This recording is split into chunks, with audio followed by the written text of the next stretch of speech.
This is Lady Anne, owner of KPNL Radio and hostess of the Caravan Library of Lore, and I support TESA. As an experiencer myself, I have filed my own reports with them, and the professionalism and heart they have shown my case goes above and beyond. If you have had an experience, I cannot recommend TESA enough. Hi, this is Ernie Hudson, Winston Zedmore from Ghostbusters. I want to let you know that Ryan Stacy, he's created the Experiencer Support Association, TESA. You can check them out at www.tesacan.org. Now, they investigate paranormal, UFO, and provide support to experiencers. But you can check them out at, like I said, www.tesacan.org and see for yourself if they're really Ghostbusters. I can tell you this, they are a non-profit organization. Good luck, have fun, and keep it blessed.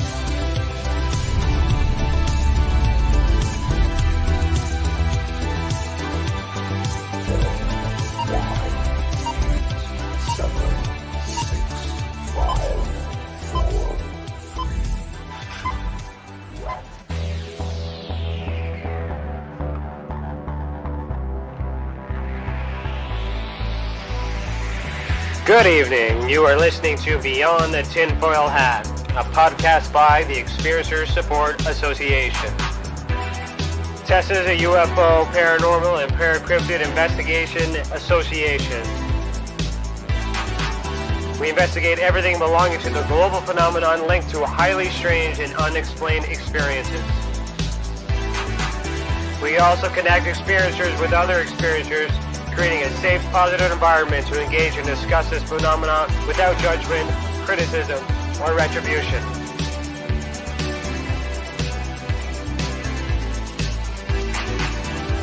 From the land of the white rolling sands, on the southeasterly tip of Georgian Bay, to all of you listening around the world, as we simulcast live on KPNL Radio, we salute you. If you want to go back and listen to our previous episodes, go to youtube.com/the Experiencer Support Association.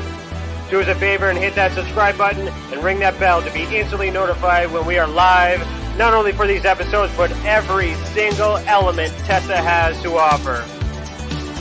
On our website, tesacan.org, we have something for everyone. We have support for experiencers, data for independent researchers, and places to advertise for professional partners. This live portion of the show will run for about 45 minutes. We'll have a commercial break and then spend some time answering some of your questions in the comments. The show will continue immediately after on Patreon for our private members, so head over and become a member for the unclassified tier and receive additional content from this episode and so much more for only $7 a month. To all our Patreon members, you are awesome, and thank you for helping us heal the world. All proceeds go back into the mission and will continue to help us create educational content for you and your family.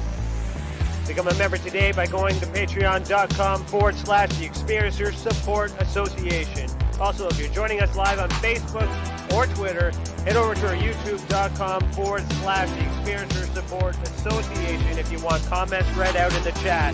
We're only answering questions on YouTube, so head on over, hit that subscribe button, and start chatting. If you can't stay for the entire show, don't worry. Every Monday, we will upload the audio file to our podcast network for you to take us on the go. Okay, you ready? Let's get started.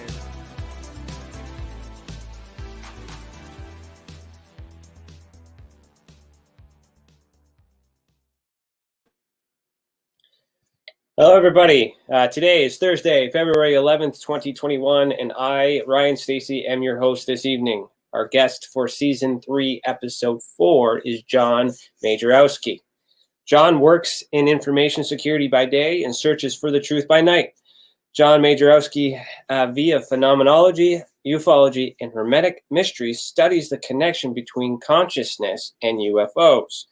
Jon is a third-degree Master Mason, 32nd Scottish Rite Freemason of Ancient and Accepted Scottish Rite, 4th grade Rosicrucian, Capitular Masonry, Royal Archmason, a Cryptic Mason, and a of the Royal and Select Masons, and is also a member of the Zenobia Shrine.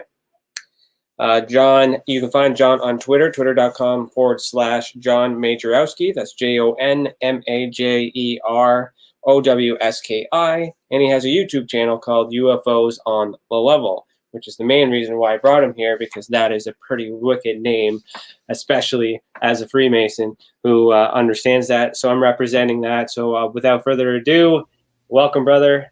How are you? How you doing, brother? Thank you for having me. Yeah, no worries. How you doing? Doing well, man. Doing well. Thanks again, man. How are you? Oh, good, good. I like your mask wearing apron in the back. That's kind of cool. Yeah, thanks, man. That just kind of like fell together. It the whole divine feminine thing is a really a big deal. It's becoming a more of a bigger deal in my life now as I do further research, and that I stumbled kind of on that bust of that woman there. And the apron I found, it was at one of those flea markets or something. It was a brother who had passed, and he didn't actually. They didn't know what to do with it, so they had it like at a flea market. And when I saw that, I was like, man, I just can't let that hang in like a flea market. How much was it?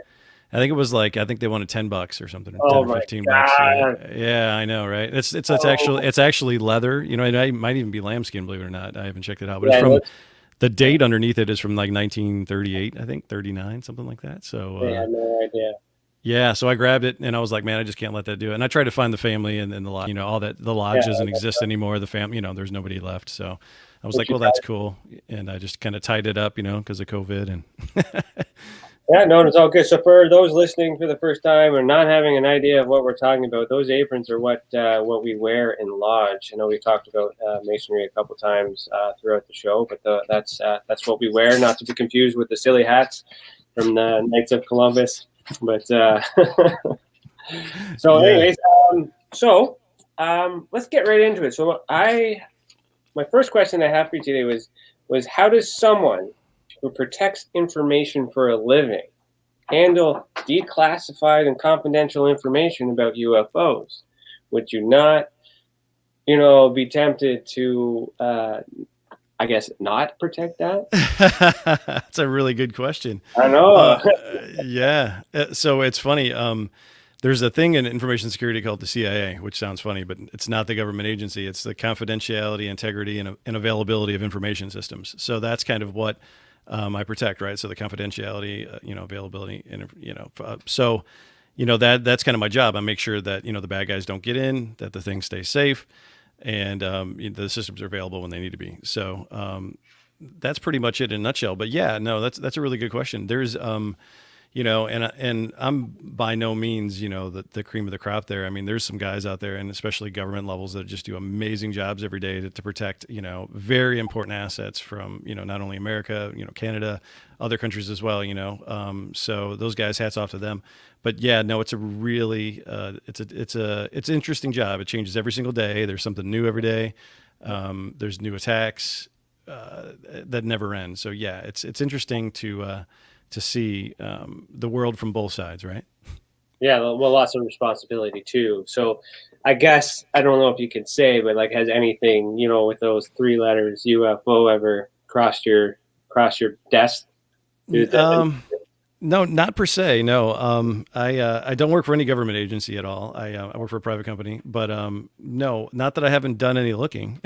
So, Gary McKinnon is one of the most famous, UFO hackers of all time, and basically, you can't call Gary McKinnon a hacker. He was from England, and basically, what he was saying, and I believe him, is that early on in the days of dial-up modems, he would get into NASA computers, and it wasn't blocked. It was you remember the old dial-up, get on the phone, and what he did was he just would find numbers that were NASA, get in there, and there was no password set. And if it was password, it was just the default password that came with the operating system. So it was, administrator for the username and password for the password. So he just logged in, and he said most of the time he wasn't, and he was just in, and he was just looking. And, I think the U.S. government said he caused like $10 million worth of damage or something like that from, hacking into NASA and things like that. But literally he just dialed in and Did he was ever there. leak anything? He didn't. And I think that's really kind of what saved his ass, to be honest with you, because, he said that he saw, all the things that he saw was databases that had terrestrial and non-terrestrial officers. He saw photographs of the moon and Mars that were being, like pre-processed and processed. And it was like, airbrushed and pre-airbrushed. And it was like, he was saying that he saw things there, that weren't necessary, between the two. So for public release and private release, and he had names of ships and things like that weren't classified. But it was all those things that he probably jotted down or took notes. If he would have took screenshots or took anything like that, he probably destroyed that, because I think that probably would have been more damning evidence that probably would have convicted him. But in the end, they didn't extradite him. He has autism. I think he's autistic, and it was one of the things that the British Parliament, I think, they're kind of pushed and said, we're not going to extradite him, because the U.S. really wanted to extradite him here to the U.S. to prosecute him. And this is way before Snowden and any of those guys, right? This is way back in the day. We're talking like 90s, right? And then they just kept continuing the case into the 2000s. But that was one of the things. And there's another guy too, and his name is escaping me right now.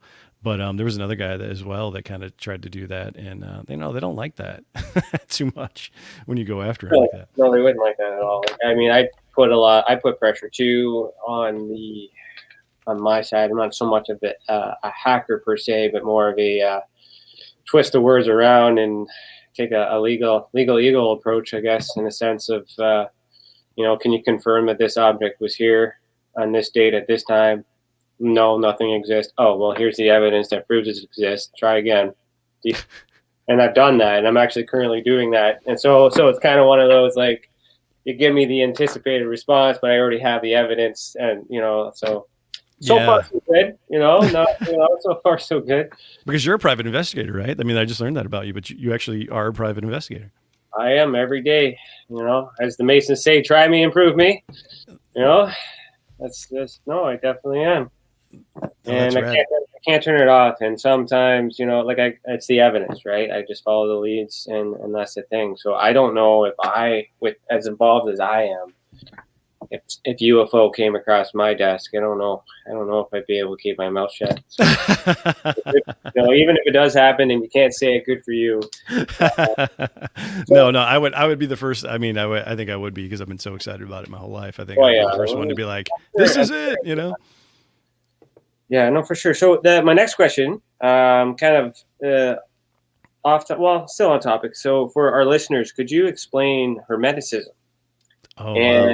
And talk about how you apply that specifically to your UFO research? I'm really curious about that. Wow. So Hermeticism, I think it boils down to, I think it means a lot of different things to a lot of different people. But to me, I kind of take it all the way back to the Emerald Tablet of Thoth, right? Toth. I don't know. There's different pronunciations, right? And that tablet was found and translated by several different people throughout history. Da Vinci was one of them as well. And it basically lays out a series of I wouldn't say laws, but basically edicts, right? Things, axioms, whatever you want to call it, rules to live by, something like that. But one of the ones that always stands out is as above, so below, right?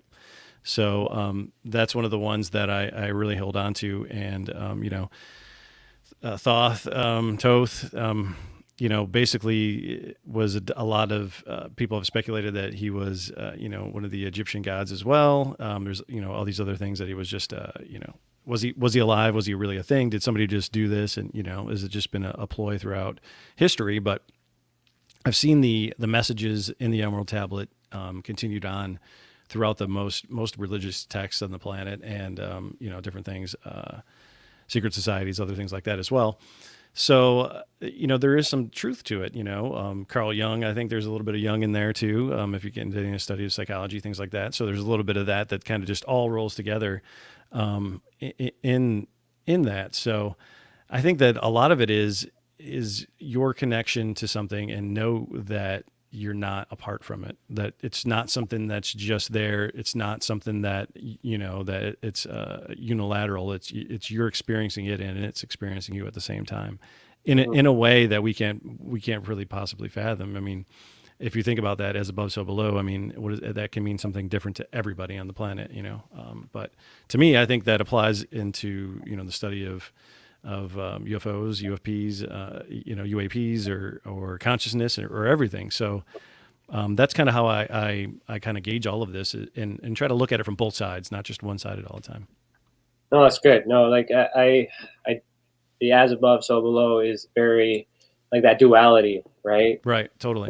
So the negative, positive, like that's everywhere too. And then of course UFOs are specifically for the sky, but there's also USOs, unidentified submergible objects. So as above, Right. so below. They Yep. could be in the water. How do they train for space? They train in the water. Yeah, totally. So there's so much. That philosophy, that concept, could very well be the answer to everything. And if it is above, then it is below. And then your reference of where below is and where above is it's subjective. But I Totally agree with you on that. My research with the Emerald Tablet, kind of linking that to Sumerian mythology as well. Yeah. Epic of Gilgamesh and all that other stuff. Yeah. Without getting into the secrets of Masonry. It's just really challenging not to talk Masonry with a fellow Mason. Yeah. In front of the world, right? It's hard. It is hard. It is hard. There's so many different things. I mean, and it's not like we're just, I tell my friends all the time, we're not just sitting on all the secrets of all of mankind and we're just, can't tell you because it's a big thing. But, there's a lot of things that you and I experienced and have as Masons that other Masons all over the world have that have a direct positive relationship with our day-to-day lives.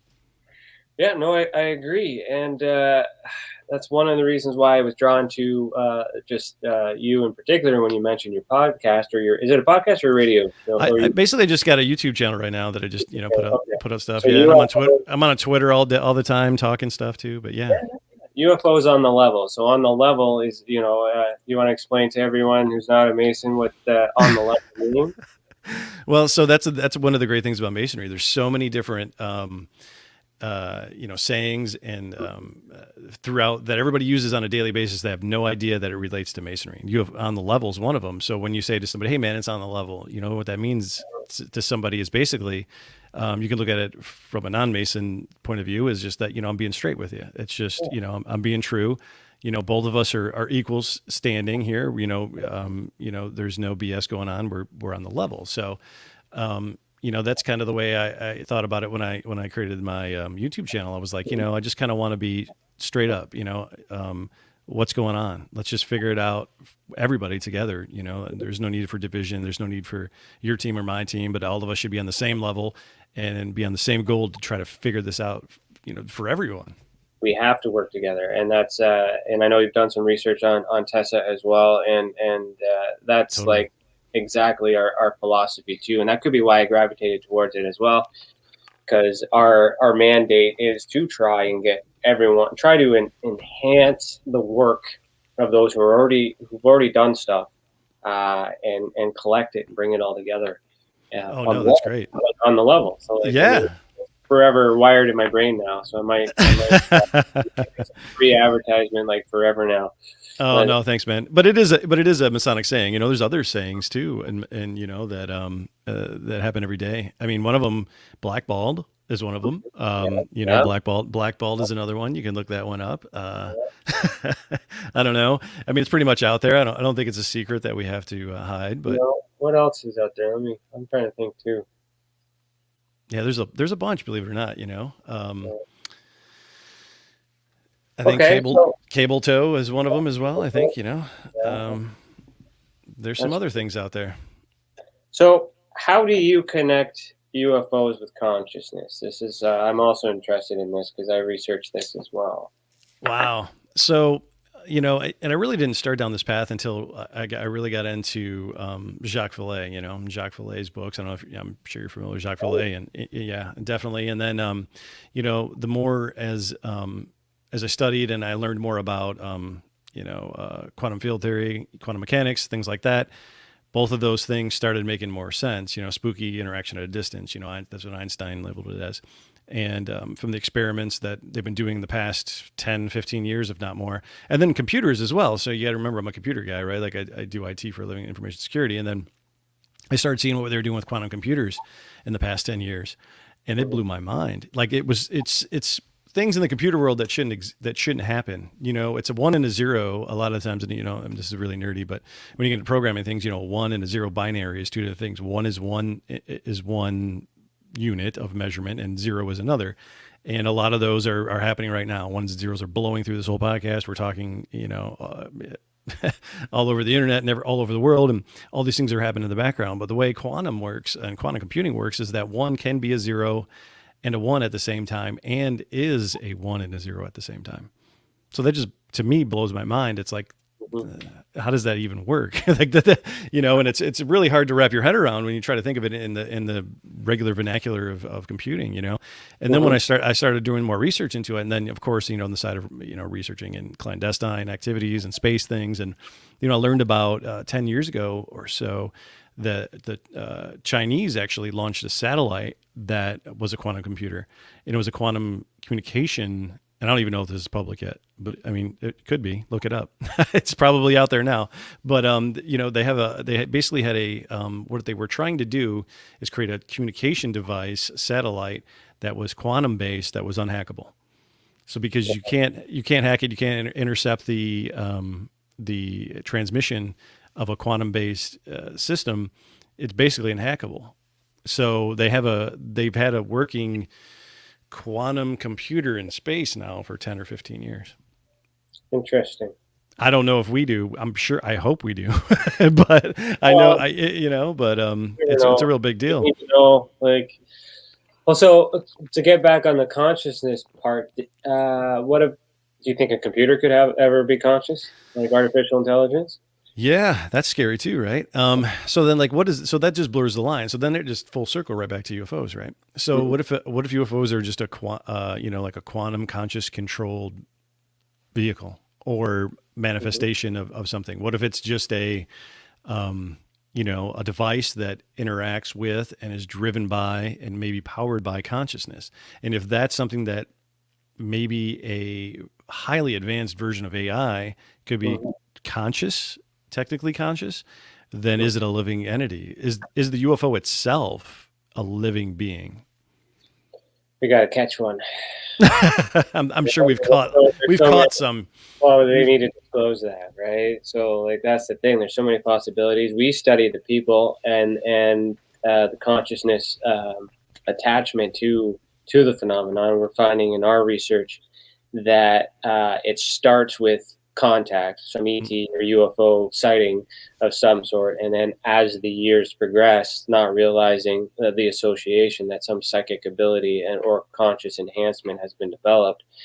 And we start to see that over the years, because when people report to us initially, they're just talking about the most significant event, but then as we encourage them to report more and timeline it, we're starting to see this. And if I'm seeing that it's possible that humans can manipulate this world through consciousness. So the idea of being able to manipulate a machine to fly it, remote viewing, powered, we see in the movies, conditioning is what they call it, Yeah.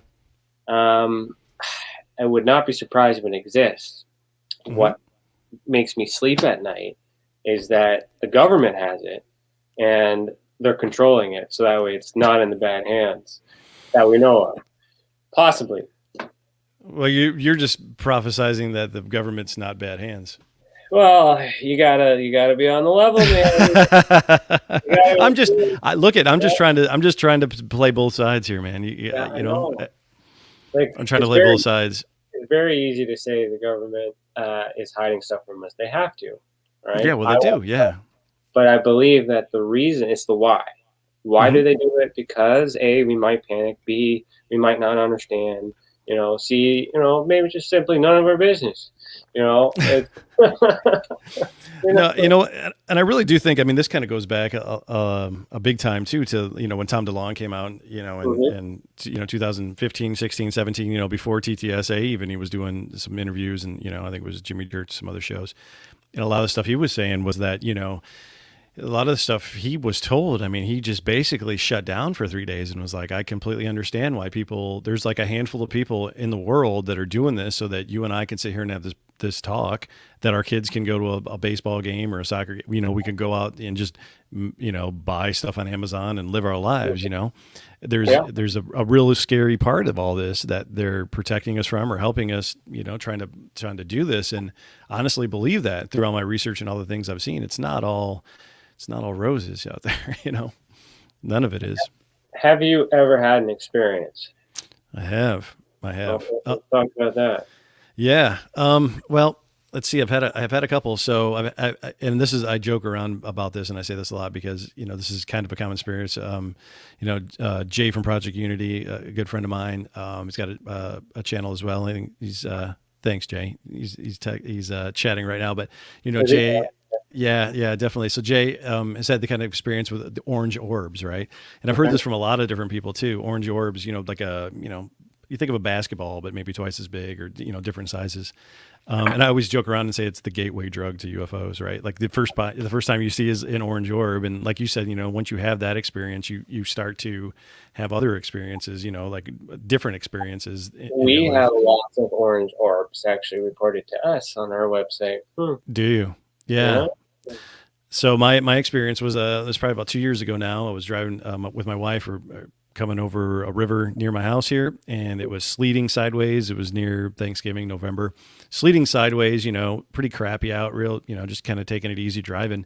And there was probably about a dozen or more orange orbs in the sky, and they were just kind of here and then moving, in like a sequence, kind of just stopping and moving. And it was like, at a distance, it looked like a Chinese lantern, for the same kind of color and shape size, But then when we got closer to it, it was just like they're here, and then they're here, and then they're here, and then they're here, and then they're, and it was just kind of like, that's bizarre. And I'm screaming at my wife, like, pull over. And she's like, no, white knuckled, scared as shit. She didn't want, like, she saw it, and she hates driving at night. She hates driving in the rain, but like the phenomenon scares the hell out of her too, man. I love her obviously the most amazing woman in the world to put up with me every day, but like scared the shit out of her. And I get it, because that's not something you see every day, and I'm just like, something you necessarily want to participate in. She's driving, she's trying to get home in the storm. You say, hey, look, there's this like alien amazing being outside. Let's go touch it. No.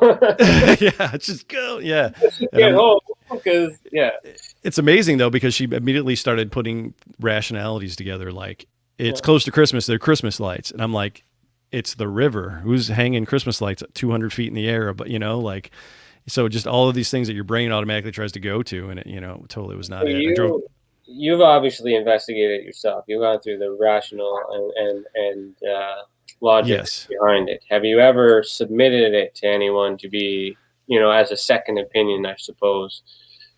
So, I always heard about MUFON, and I always heard about, they're just kind of front, in a lot of ways for the government. I mean, there's a lot of things. I don't know if you followed the Chris Bledsoe story, any of that at all, but Chris Bledsoe is an amazing guy. He had reported his experience to MUFON, and they basically had a guy who ended up being actual still employee of the government, one of the 3-letter agencies that was the head of MUFON at the time, and kind of whitewashed the whole thing and just did that real bad. You can check that out. I mean, there's links and everything about that. But the experience that I finally did, so I had another experience this summer, right? Like I said, the orange balls of the gateway, the gateway experience, right? So the next experience I have is a lot more interesting. It was the 5th of July of this year, and 98 degrees, hanging out outside with the kids in the kiddie pool, just splashing around, having a good time. My 2-year-old daughter comes up to me. We have a deck in the backyard, and she lays flat down on the deck and says, "Daddy, lay down right here." And I'm like, "What? Never done this before." She's like, "Lay down." And I'm, "Okay, kid." So just lay down, and I'm head to head to her. Her feet's facing one way, my feet's facing the other, and I look up, and there's a white ball in the sky, and it was a white orb. It was just huge, not a tic tac, but it was just a white ball, and it was just there. And she's like, look, and I'm like, oh, okay, that's insane. So the wife, we're all sitting there in the backyard. The wife's looking at it like, I don't know what that is. It's amazing. We're looking at it, grab the binoculars. My other daughter comes outside and says, look, there's another one. So there was two in the sky. It was in the north and the south sky, like at the same time. And we're like looking at them, and I'm jumping the fence and I'm grabbing my neighbor, he's out watering his lawn. And I'm like, look, and I gave him the binoculars, and he's like looking, and he's like, I don't know what that is. What is that? And I'm like, I don't know what that is either. And they stayed there for so long, they were there and then just, gone. And so I reported that to MUFON. I was like, look, I know everybody from 3 states had to have seen that, it was there for such a long time, and it had to have been over an hour, maybe 2 hours. I'm not even joking. It was there long. Like I have video, I have, lots of photos, submitted it all, to MUFON. So what did they find? What was it? They said could have been weather balloons. Who was your investigator? Remember? Yeah, I gotta look at. I gotta look at. I'll send it to you. I'll send it to the guy. But I'm like, seriously? He's like, yeah, DARPA's been experimenting with some balloons. They might have launched them from. So if Rite. you'd like a third opinion, you can go to tesacan.org/reporting system, and I will take a look for you. Perfect. I will definitely send you that, brother. I will give you the treatment you deserve on something that, even on how it sounds, it could be explained. But I mean. Yeah. No, I mean, even if it looks like a weather balloon, you can't confirm it unless. No. Well, depends on how well we work together. But yeah, well, we could figure. I mean, I was trying to do just do a FOIA on Rite Pad or whatever. I mean, it was going down that road, but then I can help you with that too if it leads to that. Sweet. Like that's what I do. That's exactly what we do. We start with the case. You start with the report. I go through it. I mean, I give you my opinion. Some people don't like my opinion, but if you don't like it, then you can settle for MUFON. But you open up. No. But honestly, what I did was because that was like the first time I didn't report it because I was like, yeah, right. MUFON is just gonna be like, yeah, it was swamp gas or it was weather balloon or whatever, And I was like, I didn't want to. But this was such a long lasting, obvious, big thing for a long time. And you still have like, video? And I still have video. Yep, I still have video. I still have all the photos. And I'm like, is timestamp it. We can go back and look at historical. Like I can walk you through the whole thing. You basically will investigate it yourself. Oh, brother, I did it. I had all the flights above me at the same time. I was taking screenshots of all the flights, the exact times. I took all the satellite shots at the same time. And it was broad daylight, But I had all of that like screenshotted and sent to him. I'm like, here's the flight pass. Here's everything at the same time. Here's the altitude. I got a picture of a plane flying lower altitude than the ball. Did he ever give you a report? Did he give you a report to explain his work? No. Yeah, okay. We just report. You're fine. Just I'll help I'll send you the whole MUFON case number, and I'll send you all the files too. We'll figure it out. Then I can ask them for it and see if they're willing to share, and then we can have a conversation about that later. Because that gives me to ask them if you have the MUFON number. Okay, so we have 10 minutes left before we hit the commercial break. Sure. I had 2 questions left. This one is kind of So why did you become a Mason? I always like to ask that. Yeah. And how do you feel that UFOs are incorporated in the order? Oh, wow. Great questions. Okay, so I have some theories too, and I just kind of wanted to know if someone else thinks the same. Oh, great. Well, no, so that's a really cool question. And I did it on my channel. I did why did I become a Mason thing, and it was kind of like one of my first videos ever, right? Now, so it sucks. Sorry, it's me on an iPhone before I got like a camera and a microphone and all that. But no, honestly, that's a great question. I owned a restaurant at the time in a little small town, and we had free Wi-Fi. This is back when free Wi-Fi was a big deal, right? And, a guy came in and he was always in there, and he was an older guy, a big, a Scottish Rite ring, nicest guy in the world, would just hang out, eat lunch every day, maybe have a beer, just hang out, just on his laptop all the time. And I'm like, finally, Roger's a nice guy. I'm like, Roger, what are you doing all day? He's like, I'm day trading. I'm like, you're day trading stocks? The guy was like, and he's like, yeah, I'm just day trading because you got Wi-Fi. And I'm like, okay, cool. And he's like, what's going on? And I asked him one time, I was like, I said, are you a Mason? He's like, yeah. And I said, well, I'm always interested. I always wondered what he was like. he's like, you ought to check it out. And I'm like, man, I just started asking him all the questions that everybody wants to ask, like, is it the Illuminati? We're taking over the world. What's going on? All this stuff. And he's like, no, he's like, no, he's like, I think you're not, cause by this time him and I were friends, like literally the guy came in every day, and I got to hang out with him and talk to him. And, he actually got me my petition, signed it. I had an investigating committee come out, 3 guys come out, hung out, talked to me. I asked them any question I wanted to ask them. They asked me all these kind of questions too. But honestly, what I got into Masonry when I first learned about it, I'm the first that I know of in my family. But I read a lot of history. I was a big history. I'm still a history buff, but early on I was too. So I was looking into more. I read a lot of Jim Marr's books. I read a lot of alternative history, things like that. And Masons always came up into it. It was like the Freemasons, and it always tied into the Knights Templar, and it always tied into all these other things. And I'm like, there's something to this. The founding of America, all this stuff. And I'm like, these, if there was something really bad about these guys, they wouldn't be around anymore, and it'd be like the biggest thing in the world. And if there's something really good about it, you kind of see that. So, I got into Masonry in the beginning. I was just like, man, I'm going to figure this all out. They got to be in there worshiping the devil, and I'm going to go in and tell everybody about it after I go in, and I'm going to let everybody know that these assholes are doing this. And, as soon as I went through my first degree, I was like, this is completely not what I was, thinking about, but this is the coolest thing that I've actually been a part of, and I felt like I belonged. I felt like I was home. I felt like I came back. I feel like I never left. It was weird, right? Like I'd always been there. And this, and I've said this before in a couple of talks too, but that through the degrees, there's certain things that people speak for you because you don't know the answers. People are asking you questions, but you don't know the answers because you're going through a process, which is weird. And I've said this, and there's a couple of brothers that can attest to this, that when people were asking me the questions, I didn't know somebody was going to answer for me, but I was answering the questions. Like myself without my prompter. Yeah, it kind of flew because you knew, and that's the test of character. Yeah, I know it's good. Yeah. So I was like, wow, that's kind of cool. And so I really felt like I belonged, and so it was really cool. But when I got into it then, and how does it relate to the phenomenon? It was just more like, Masonry is different for everybody, and you can go in it, you could, become a master Mason, hang out and just show up and eat supper once a month and, just forget about it. But you can go in and you can just dig into the history. You can dig into the research. You can look at the text. You can reach out to people that are Masons and, learn from them and keep going farther and keep, educating yourself. And once I did that, I started seeing the connections between Masonry and consciousness and self-study and making yourself better, making your community better, bringing everybody else around you up higher to a higher level. And, but I think in a way, the phenomenon kind of does that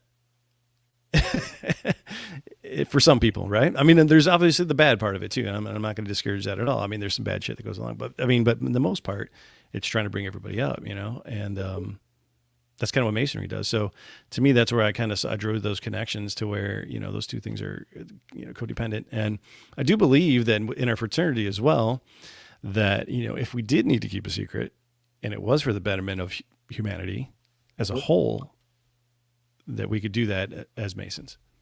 Oh, definitely. 100%. And I've always, there are no secrets. They really show us things we already know, but in a different way, so we understand it properly. That's a good way to put it. So there's also as above, so below, but then there's also so within, so without. Totally. And then that's where you have your triangle, your Macurva, your triangle within a triangle, trinity within a trinity. But there's your duality, your fourth dimension, fifth dimension, consciousness, all that other stuff too. So before we go to commercial break, I'll just tell you real quick my theory on why I think it's more of a physical approach, more so of an association. So to use an example, I have a tattoo. Here's my Mason tattoo here, but this is the sun disk of Egyptian mythology, right? Yep. So my understanding of that is they saw a disk in the sky, okay, and they couldn't explain how it flew. They just knew it flew, so they drew wings on it to emphasize that whatever this was able to fly. Makes sense. And using that theory with a cross that we see for us Christian folks there in the Catholicism and Christianity. You know, we see the cross here as it normally is, the Templar sword as for us Masons. But what if that also was something that was in the sky, and you can't really see it here?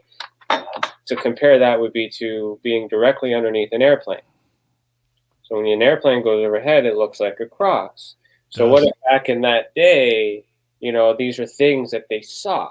And using that philosophy or that theory or that concept, I thought, especially with all the black triangles that's going on, the eye of providence, the all-seeing eye, with the circle in the middle, what if that, in the same sense, is also a craft that was moving from above?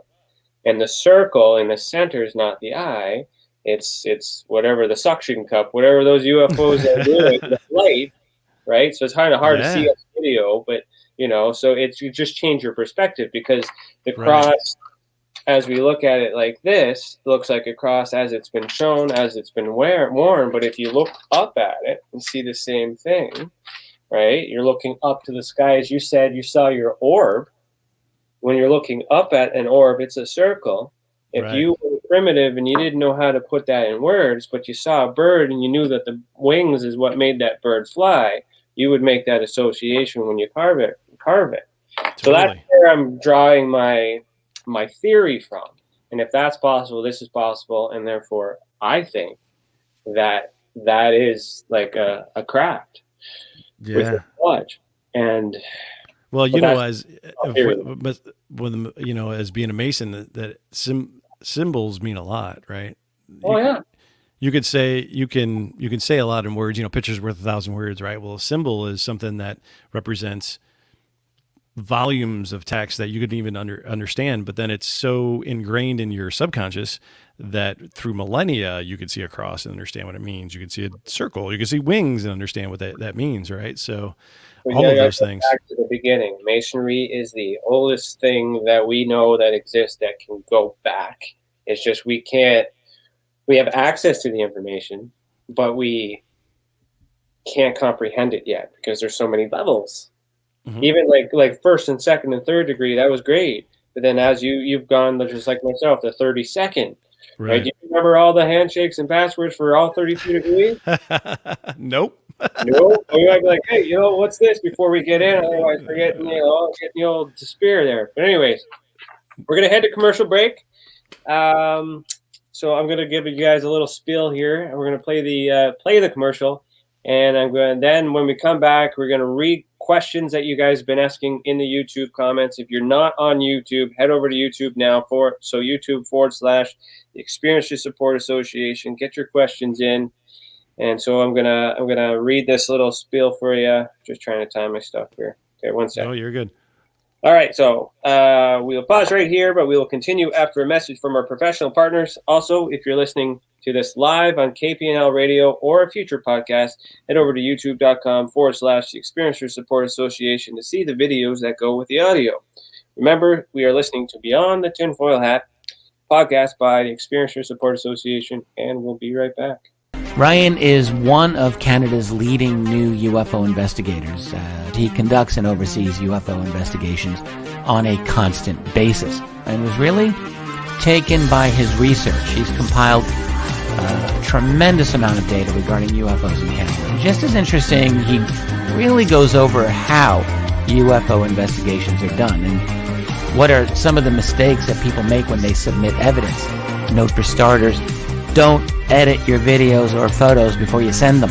If you want to hear more follow-up conversation between Ryan and myself, you can go to richardolanmembers.com, where we have a candid conversation on ufology, the paranormal, and more. And remember, while we learn and grow and search for the truth, let's be good to each other.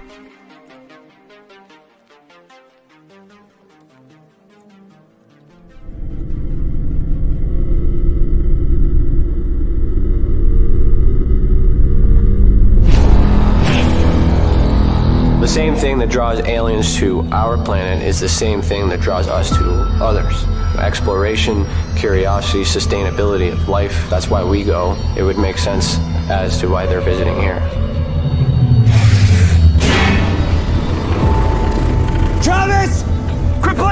man, get back here! Travis! The last thing I remember was this numbing shock. Stunning sort of a feeling. Very powerful. Get away from me! I was just out of my mind with fear, just screaming the whole time. It's been theorized that aliens prefer remote areas because they don't want to attract attention. Whatever it is that they're doing, they would want to do that in a less populated area. There are multiple accounts of the same thing from people from all over the world. People that do not know each other, do not live in the same cultures, and they're all looking up, they're all seeing things in the sky. So it would be naive of us to think that we're alone in the universe.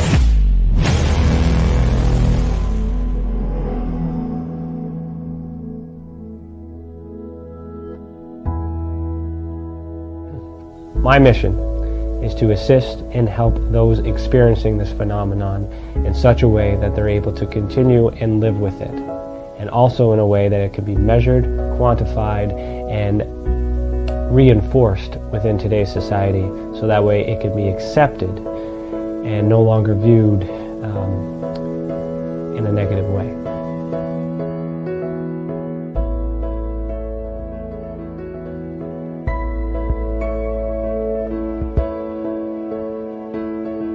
One thing that I do value in people is the ability to sense and feel when something is right and when something is wrong.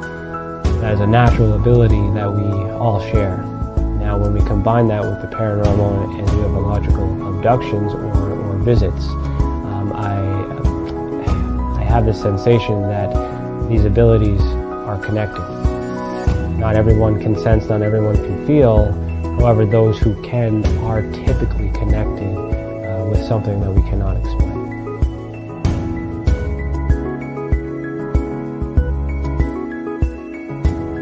And part of my research is not just to investigate the experience, but it's also to understand and study the experiencer to find out what they have in common with other experiencers, to try to figure out what the actual makeup is in order to be on that spectrum. There's a lot of it happening all over the world, and I do not know of any other study that is focusing on the individuals as people, only the phenomenon. All right, welcome back. You are listening to Beyond the Tinfoil Hat. If you're enjoying this episode so far, head over to patreon.com/The Experiencers Support Association. Join the unclassified tier for only $7 a month. Your membership will get you at least an extra half hour of this conversation, along with a bunch of other perks for becoming a TESA insider. Also, if you have experienced an unexplained event involving the paranormal, extraterrestrials, dogman, or any other paracryptid, head over to tesacan.org/reporting system. All one word. The more reports we get, the more we'll be able to understand this phenomena and how it affects our people. Let the others who have already reported be that example that proves we are making a difference. And if it wasn't for these reports, we would not be able to do what we do, and for that, we thank you. And I'm still here with Jon Majerowski. How are you doing? Are you having fun so far? Yeah, I'm having a great time. Thanks again, brother. I really appreciate it, man. It's been awesome. Thank you for sharing your Thursday with me. Yeah. This is great. So we're going to hop over to the comments and see if anyone's asking questions. Hello, UFOs on the... Oh, that's you. Hello, That's UFOs me. on the level. Hey, how you doing? I'm just chatting on the side. I'm just like, hey, how's it going? Hello, Project Unity. Hello, Chantel. Hello, Lisa. Hello, Mo Jazzy. Brownbeard. Project Unity highly recommends to check out Jon's YouTube channel. Look at that. That's my buddy, Jay. Groupie. There you go. Yeah. No, go check out Project Unity as well. That's amazing. Right, Jay does some good stuff. All right, well, Jay, if you got some good stuff, reach out. Maybe we can do a podcast swap. Let's get connected, man. Yeah, no, he's way ahead of it. You see, he's promoting you like a good one. He's got a question here. Okay. Oh, here we go. When you guys take questions, which is now, do you think that civilians in general would respond positively to full disclosure scenario, and if so, why? Good question. Glad it's you, not me. Well, let's see. Give that to me one more time. It says, Do you think that civilians in general would respond positively to a full disclosure scenario, and if so, why? No, not at all. So No. that's the answer. So why? Well, all right. So here's the thing. So there's now if you look back to War of the Worlds, right? Everybody kind of knows War of the Worlds. Orson Welles, 1938, 39. Orson Welles. Is that me popping? I don't know. I don't think it is with the noise. Yeah, no, I think it's mine. Keep going. Oh, okay. No. Okay. I'm sorry. I just want to make sure I was. So, yeah. So 38, 39. Orson Welles. I grew up. So when I got, and this is another thing on my channel we did into, like how I got into the UFO thing is my dad had an experience when he was young. He had one when he was older, and he's a lifelong experiencer, right? And so that's why I grew up just thinking UFOs. It was just real. It was, it's not something that you wear a tinfoil hat about, right? It's a legit thing, seriously. It was just like, it was just odd for me to see the other side of it, that people think that, oh, you're weird or whatever because you believe that. I just grew up knowing this is real. This is what happens. And, he told me that because he's old enough now. He was 81, right? He's 81 now. And he remembers, hearing from his family that when that came out, when War of the Worlds came out, people were literally jumping off of bridges. They were like committing suicide. They were killing their whole family. They were shooting themselves because they literally, even though they said through the whole entire announcement, this is a play, it was on Halloween even. It was like, this isn't real. This isn't happening. But they made it sound so real that like news broadcasts at the time, you got to remember at the time, there wasn't, as television, things like that. It was all radio and you got all your news that way. So they thought that we were being invaded by aliens and that they were just burning cities to the ground and all this was happening. It was getting closer to them and people lost their minds. They literally, it was the end for them. They couldn't fathom it. So I think that when you get through and you look at all of the government programs leading up to, Blue Book, and I can't remember the Condon report, I think is what it is, that basically said that people can't handle the truth. And I think that was, made that. And I do believe that now more than ever, people could handle the truth. I think that there's a vast majority of the population, my generation and younger, that are just like, yeah, okay. They're being ingrained their entire lives with the picture of the gray alien. You say an alien, they can draw you a gray alien. You say an alien, that's what everybody will draw. It's not ET. It's not, some four-headed thing. They'll draw you an almond-shaped head with two big black eyes, two little dots, and a slit for a mouth. So I think that now maybe it is, but there's still that part of the generation or the civilization that is at that older level, or even maybe very highly religious, that just wouldn't be able to handle it. That being said, I think a lot of people would. So I don't think there's ever going to be a time where everybody can handle it, but maybe I could be wrong.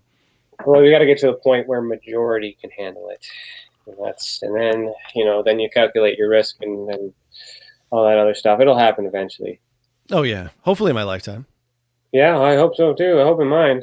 Hello, Mother Scorpion. Hello, Chantel. She has a question for both Ryan and John. What was it about Masonry that you gravitated towards? Ooh, go ahead. You go first on that one. Me. Masonry found me. My landlord, who's also my the guy who owned the gym that I lived above.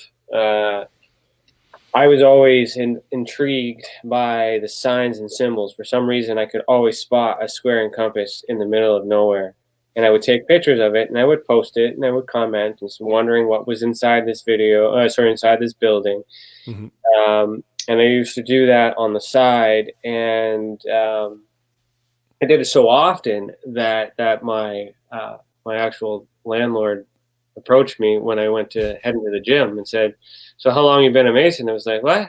No, never. I'm not a Mason. What are you talking about?" He's like, "Oh, I assumed you were because you're always taking photos and finding these things." I was like, "Well, they just kind of stand out to me." It's like, yeah. "Oh, are you a Mason?" And he's like, "Yeah." I was like, "Oh." It's like, "So what do I got to do to get in?" He's just like, "Leave that with me." And then that was it. That was it, really. So, but that was pretty wet. That was it. I was already in sync. And then if I look back, I was always in sync. If I look back to the life that I had, what brought me to that moment, and the life I have now, Masonry is me. That's sure. right, man. Yeah, it's so cool. No, totally, man. Yeah, and I was talking to my buddies Jay and Jean-Luc today. Once you become a Mason, and even before that, I mean, you did it before, which is amazing. But after you become a Mason, like you see things in plain sight. so Everything's much hidden more. in plain sight. Yeah, there's so much more that's just all around you all the time that you walk past every single day, drive past. You have no idea. You're just like, what is that, right? You never look at the cornerstone of a building and see something. You never look at any of these symbols that are around you or signs that are all over the place that you have no idea, and it's always there. But yeah, I mean, I think that's kind of what it is, and just the ability. I mean, to make yourself better, to learn how to improve yourself. No, I'm not perfect. I'm learning every single day. But The three degrees are the best part. Once the Yeah. first degree, you come in as you are, you work on yourself on the second degree, and then you get tested and tried in the third degree. And if it doesn't work, then you go back to second, keep working in second until you're ready to be a third. But when you're in the third, that is the hard part, is you need to figure out where you fit. Mhm. So you're the puzzle piece, you're ready for whatever's next, but then you have this lifelong journey to figure out where you fit in this puzzle. Yeah. And here we are. I think we found our fit. Well, it's subjective to what you're looking for. We naturally, you've never met before, but through the brotherhood, look how well we resonate. And that's just because you were drawn to it in the same way it connects us. There's a connection there. Totally. And to our female listeners, there is the Order of the Eastern Star, which I'm also part of. My wife as well, she's Order of the Eastern Star. There is a female fraternity as well. And as of recently, they've actually, Grand Lodge has allowed a full female fraternity too, which is new. Ooh, Canada? The Grand Lodge of Canada? No, UK. You're great. Yeah. Oh, wow. No, Canada's not that sophisticated. We gotta wait till UK, and then maybe the States, and then maybe us. Yeah. It's amazing how we won the Revolutionary War, but they still are calling the shots. Yeah, I don't know. We did win 1812. Yeah, there's a lot of history there, but So we're still anyway, good. Blake, hello, Blake. You are asking us what we had for dinner. What did you have for dinner? I don't know. Did you eat?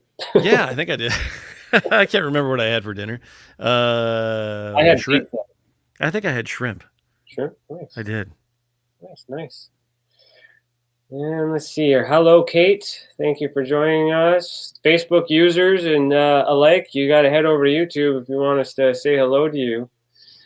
Another question from Chantel. So we're at the top of the hour. So here's the thing, too, is we have a 15-minute grace period between our Patreon special. If you want, we can end it soon, give yourself a little break, or we can keep going. What do you want to do? Let's just hang out and let's answer some questions, man. Okay. I'm cool with it. Right, yeah. keep going. Thank you, everybody, for being here and hanging out. I appreciate you. Yeah, guys, no, this seriously. is great. Thank you for being here. So Chantel asks, what does John think about the idea of UAP, lights in the sky, being consciousness rather than mechanical?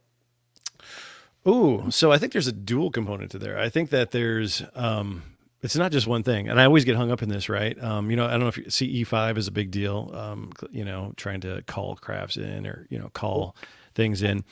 I think there's not just one thing. I think everybody gets hung up in, it's a nuts and bolts. It's a craft. There's people in it that came here from somewhere. But I think it's just like, the world we live in now. I mean, you drive down the road and there's a brand new 2021, Chevy. And then there's me in like a 52 Chevy, right? It's different cars. It's the same, manufacturer, whatever, but completely different. I go to car shows to see a Model T, and then you see the newest thing ever. I mean, but that's just one type of thing. It's a car. But what if there's light beings? What if there's light craft? What if there's things that are just completely running on consciousness alone, that you don't need a physical body or craft to move through dimensions or space and time? I think it's all of it. I think it's all of it happening all at the same time. I think it's not one or two. I think it's just like all of it happening to us all the time. Cool, man. Great answer. I agree. Mother Scorpion says, my many great-grandfather Bourgeois was in the Order of Malta in Paris. Is that the same idea as a Mason? I don't know. What I've always, and I don't know, I'm not going to pretend to know about the Order of Malta. The only thing I do know is that there's Knights of Columbus. any of your Elks Lodges, any of your Moose Lodges, any of those other things, all take and borrow heavily from the Masonic degrees and the kind of order that they are. All of the Greek fraternities and colleges, things like that are all really based on the Masonic fraternity. And you and I know that we're taught that Masonry is from time immemorial, so before recorded history, right? Mm-hmm. So I would like to think that maybe part of that has been distilled down. That maybe it is, but honestly, I don't know. I don't know enough about the Knights of Malta to speak about that. Yeah, I don't know too much either. I know there's links. Like it's like anything. It's an offshoot. Mm-hmm. We just got to figure out. Somebody had the idea, and it went well. It's still there. Somebody had a difference and decided to do the same thing but different, and then that MUFON did good. It went well. I had an idea, had to do something different, created TESA. That thing happens, and what's important though is we were inspired. So I think the Knights of Malta, and same thing with Knights of Columbus. They're different, but they're the same. They're the ones that have issues with us. We don't have issues with them. Isn't that amazing? It's like we never have issues with them. They have issues with us. No, it's because they're Christian, 100%, and we're open source. Oh, so, yeah. So we can have Christians and everything else, but it's also we were born at the same time, and we were around when they were doing the things they shouldn't be doing. And then we're advertising that we have secrets, so they just secretly think that we know all these things, and we're having these parties and talking about all these bad things. That's my understanding of. Makes sense to me.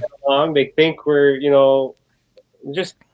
but this is the thing: is a Knight of Columbus could become a Mason. Yeah. But if they do, they get kicked out of Knights of Columbus. Knights of Columbus, yeah. I don't make the rules. No, I know. And it's just bizarre too, man. It's really bizarre. Bizarre. We have a V. Hello, V. She says, John rocks and is easy on the eyes. Oh, there you go. Thank you. Thanks, V. Interesting, good points. So I'm just looking for more questions, guys. If I'm skipping videos, if you guys are commenting to each other, that's great. Oh, there's one. Have you ever experienced the psychic phenomenon? Yes, I have experienced the psychic phenomenon. I didn't see that. Where's that? Where'd you find that? It's a Mo Jazzy somewhere in there. It's kind of maybe closer to the top. Oh yeah, there it is. Perfect. Yep. I just want to throw him on the screen so he gets his. Oh yeah. Yes, I have. Yes, I have. Definitely. I have. Recently, I have. I have before, recently, meditation, I'm really trying to get back, better into meditation. I think it's a really good thing to connect with yourself, connect with consciousness, connect to the consciousness, everything. I had psychic phenomenon that, I had a friend of mine, a really good friend of mine, my dad was having some issues recently, was in the hospital, and I asked a friend of mine who meditates a lot and has experienced a lot of different different trainings and teachings and, basically in psychic and meditation and, things like that. And I asked him to help, and he did. He really did. He helped my dad out and actually sent him a message to prove that he did. Mm-hmm. And my dad actually retrieved that message and told me it when he was in the hospital. And it was amazing. My dad got better. He feels better. He's home now. Wow. It's amazing. Yeah. Your mind is an amazing thing, and everybody can do it. It's not that you're just a special guy. All of us can do it. That's the thing. I think I remember reading somewhere that the organ, like the brain itself, is very forgiving. So like it can heal a lot faster than any other organ if you are able to, if you're aware that it needs to be healed. Right. So that's another thing too. And what I miss so much about Masonry and ritual too is I didn't realize how important that was to my reminder that the world still has good people in it, especially with everything that I deal with and but hey, here we are. Masonry is we don't need a lodge other than constitutionally we do, but not to be good people. It's just there for us to learn, to recheck, and go out and do what we do. Yes, totally. Hello, Shauna, and hello, Emma's mom. And I think that's it for questions. Everyone else is just statements and talking to each other. So that's that. What you got? We got them all. We got all the questions. It's amazing. I think we did. Well, there's some questions that we didn't get that were on Facebook because you're not on YouTube. We want you to head over to YouTube. Oh, here's one question. This will be the last one from Nicholas Cole, and then we're going to head over to Patreon. Okay. You can interview another species from the galaxy with no communication barrier. He knows my sarcasm. I might have asked a quick question on that. What would you ask them, and how would you fact check them? Ooh, you go. Well, you're the. If I could interview another species from the galaxy with no communication barrier, what would you ask them, and how would you fact check them? Before you say that, how do you know that I'm not that? Well, I don't know that. Well, then we have video evidence right here. It's live. Everyone's seeing it. So if you heard that and it was intentional, I think you would, you would do it purposely. So what question would I ask? This is the question I would ask. Could you stay still so I could take a photo, please? And then that's it. Yeah. My question would be, are you sure we don't die? Yeah, there's a good one. But no one ever really dies. How do you fact check that? Yeah, you can't. Careful what you wish for. All right, guys, thank you so much. Thanks, head Cole. over to patreon.com/the Experiencer Support Association. Someone had asked if you could do it without a credit card. I'm not quite sure. Please try. Let us know. If you can't, we'll figure that out. Also, before we head off, John, please tell everybody where they could find UFOs on the Level and how often they can hear it. Oh, wow. Check out UFOs on the Level on YouTube. Go out there. It's in the description. Go there. Please subscribe. Check it out. Try to do stuff at least once a week. Been working on some really cool stuff right now that's been taking some time, and it's going to take some time to edit, so it's really good, but we try to have everybody on there. It's more than welcome. Please hit me up on Twitter. I'm on Twitter all the time. Hit me up there. It's Jon Majerowski. UFOs on the Level is the YouTube channel, so check that out. Masonic Ufology at gmail.com is my email address. If you got some weird stuff, if you just want to chat, hit me up. I appreciate it. Before we go, let's what do you want to talk about on Patreon? Let's try to entice people to head over. Let's talk about how many Freemasons are directly involved in disclosure right now currently that we know of. That sounds like a good topic. All right, we'll see you there, everybody. Head over to Patreon.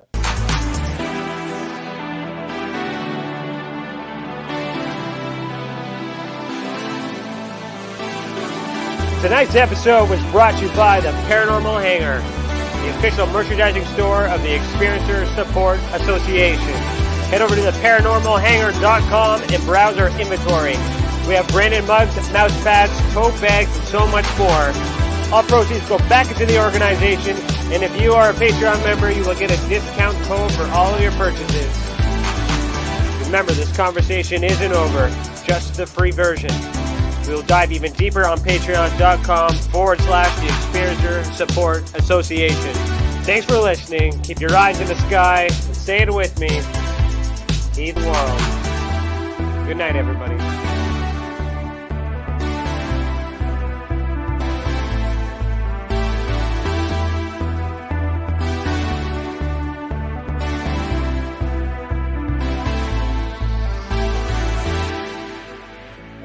Hi there, this is Dave Scott from Spaced Out Radio, where together, my friends, we own the night. On our website, spacedoutradio.com, we have a place called the SOR Sightlines Report. All of our investigations and people who inquire are turned over to TESA, the Experiencer Support Association. Ryan Stacy and his crew, what I like about them, they're independent. They're not working for anybody, and they want answers. We want answers for our listeners and people who inquire as well about their experiences. It's a great tandem, and we love being teamed up with TESA. If you haven't heard of us before, that's okay. We'd love to earn your listening ears. Join us 9:06 Pacific Time, 12:06 a.m. Eastern for 3 hours of live entertainment, 7 days a week.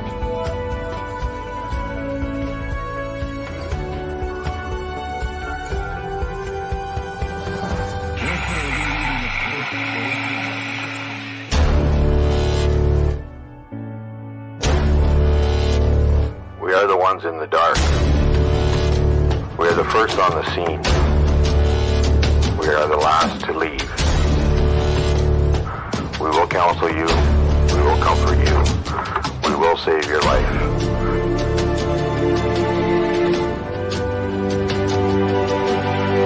We are the unsung